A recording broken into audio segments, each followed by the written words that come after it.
Hi guys, welcome back to Anatomy of a Movie, your fans' questions and comments. Now we don't have all the time during our regular dissection to cover everybody, but we created this section to get all to your comments.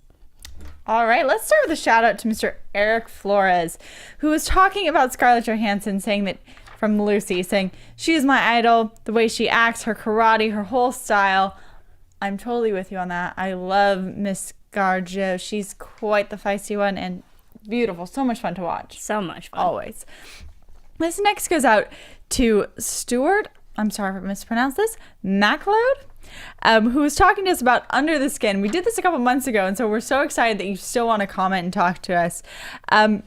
He is reflecting on how Mr. Scott says the film flashes against black and white. He really thinks this is a movie that you kind of have to go back and watch because there's a ton of clues in it.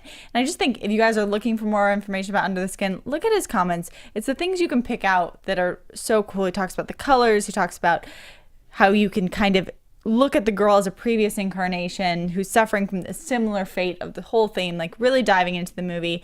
That's what we love to hear from you guys. Also talking to Adam W., who left us two comments, one on Teenage Mutant Ninja Turtles and one on The Giver. First, I'm in total agreement with him because he says that Teenage Mutant Ninja Turtles should have lost the box office to Guardians of the Galaxy. Completely stand by you. He wasn't too happy with the goings of Teenage Mutant Ninja Turtles, saying that it was kind of ignoring the original comments. So I think we might have to go to Phil in a second about how he thinks about that.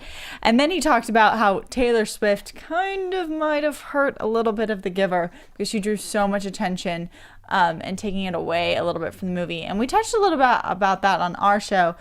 And it's a hard line. It's just when do you have to cast unknowns and when do you have to cast people with names? For me, they didn't really even try and and because they cast someone who was a musician.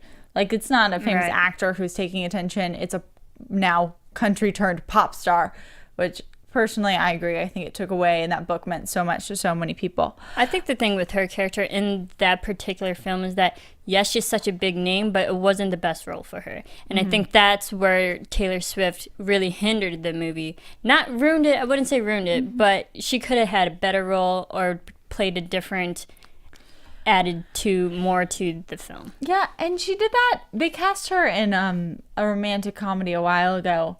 And she did kind of the same thing. I don't know why they're putting in these positions, and I don't know really where I would like to see her. So if you guys have more roles that maybe Taylor Swift you think could embody, besides being like a pop star that gets like, I don't know, murdered or something on SVU, let us know.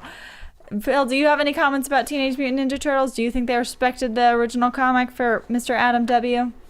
I didn't read the original comic, so I can't say. John and Dimitri dubbed me as the expert on Teenage Mutant Ninja Turtles. I am by far not an expert, but I do enjoy them.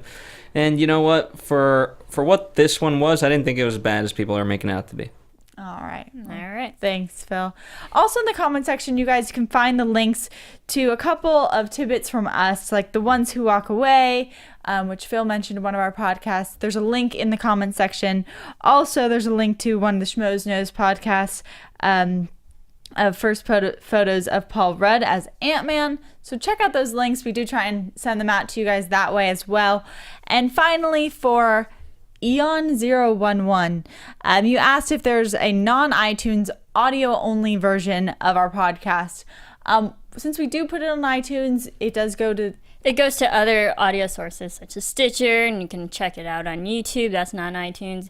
And we really just generate to a lot of and populate to a lot of different audio sources and apps online. So thank you all for commenting. We love interacting with you. Keep the conversation going. Check out all of our fun dissections on anatomyofamovie.com. And then you can also comment on our YouTube videos as well. We post them there. So keep commenting, keep rating. We love hearing from you, and we will talk to you next time.